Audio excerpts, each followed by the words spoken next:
Okay, I'm a 23-year-old Northern California woman. I have not been into the internet. I assume that as the earth continues, there will be other people who haven't really been into the internet. I noticed that there's a lot of things in the news that are really surprising to me, and that there's kind of a narrative portrayed in them that's also kind of surprising.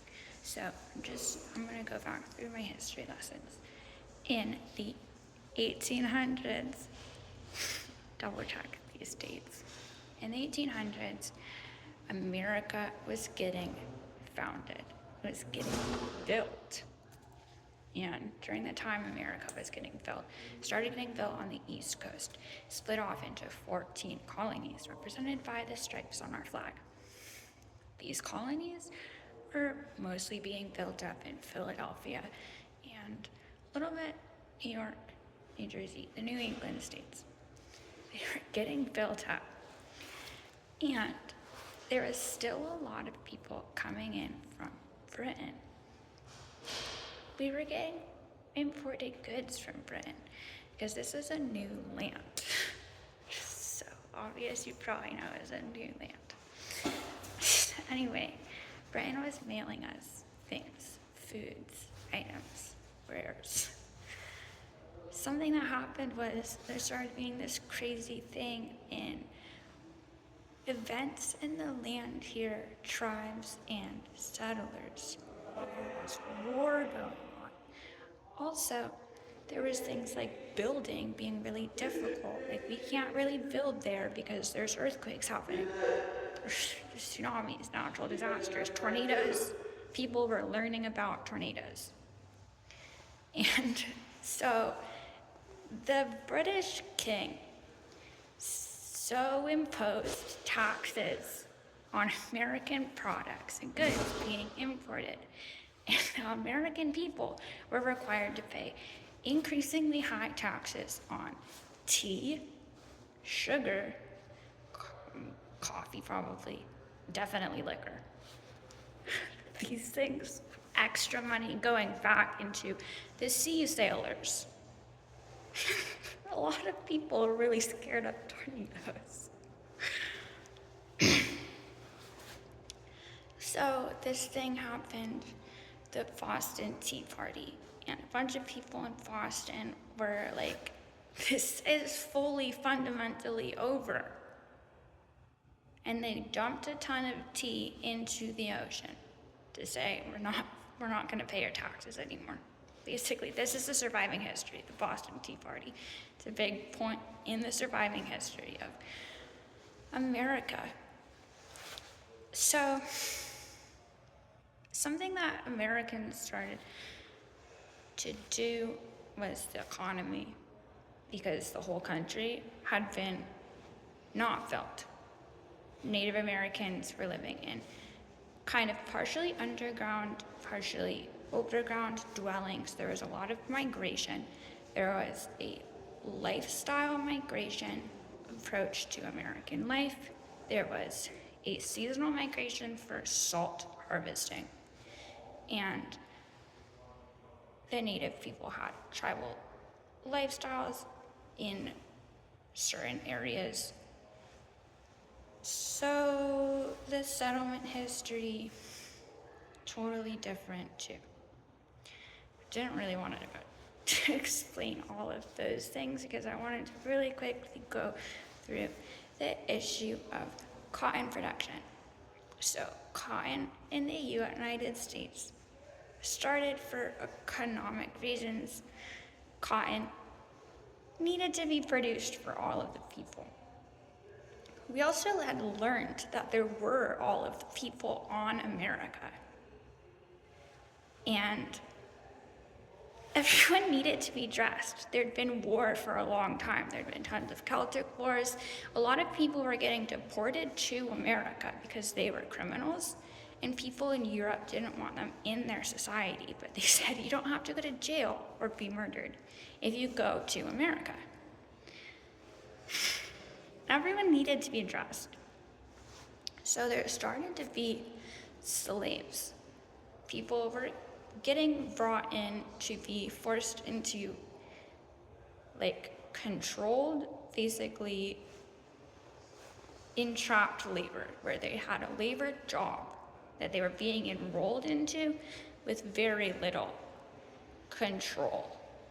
But that's basically all it was, because there still wasn't internet. And the place where slaves were coming from had been the places where shrunken heads started. People in those places did things like ritual human sacrifices and dance bonfire parties and human sacrifices that had kind of gone on the latest in the slave providing country. And there was also shrunken heads coming out of that country. Africa.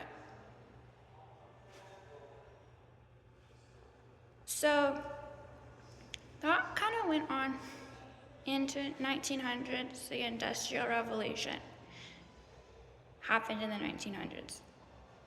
And that was when cotton picking machines kind of started to replace slaves. Maybe that was later. Lots of machines came out.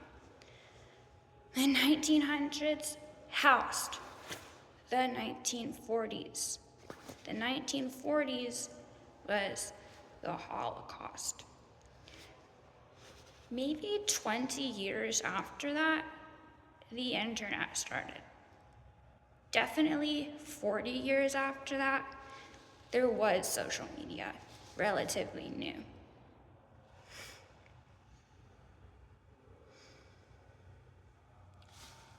When social media and the internet started, there was photos put into it of various reactions to history and how it's scary and bad, and sometimes like lasting damages to people, various groups of people with lasting damages, and also complaints about ethical issues on Earth.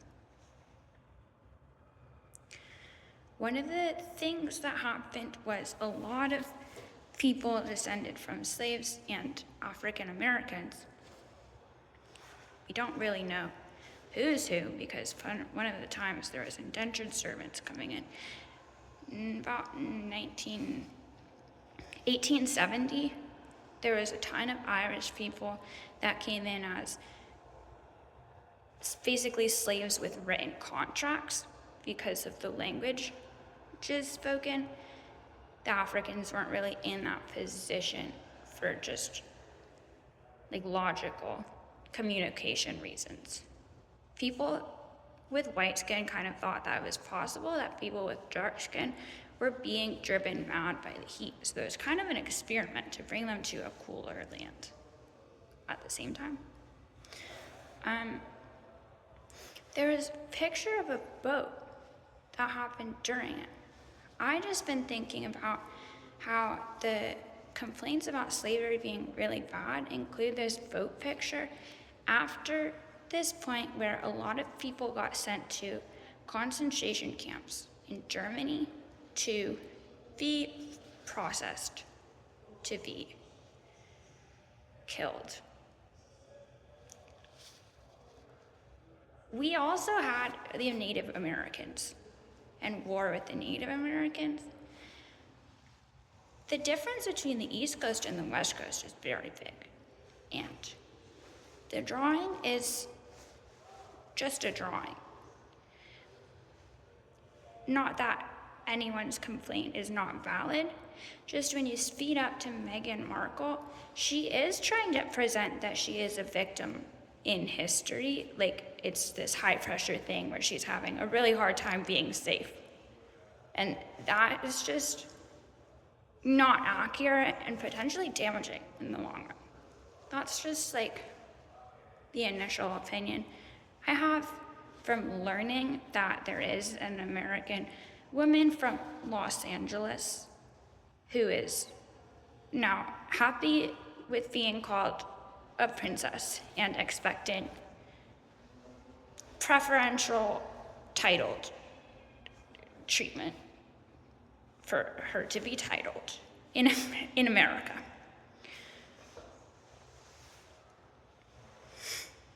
In lieu of everyone's complaints and damages, we have the Constitution, which is the American front of ethics in a way.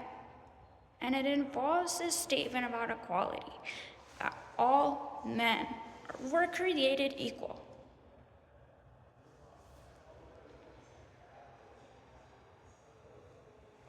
There's still issues of womanhood resonating within it. And there's a lot of ways that it can be a turbulent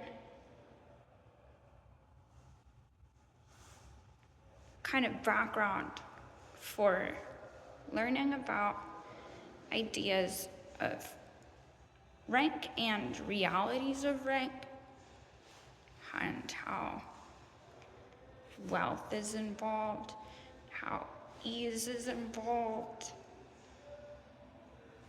There's just so much going on that all of these fronts about people being persecuted,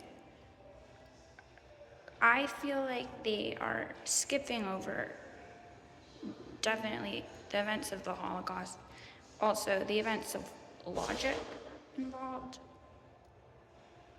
I think that she is kind of a brick of attention that's not really real, if that makes sense. I just feel like there's doom impending from it all. But if you feel otherwise with some valid logic, feel free to comment it.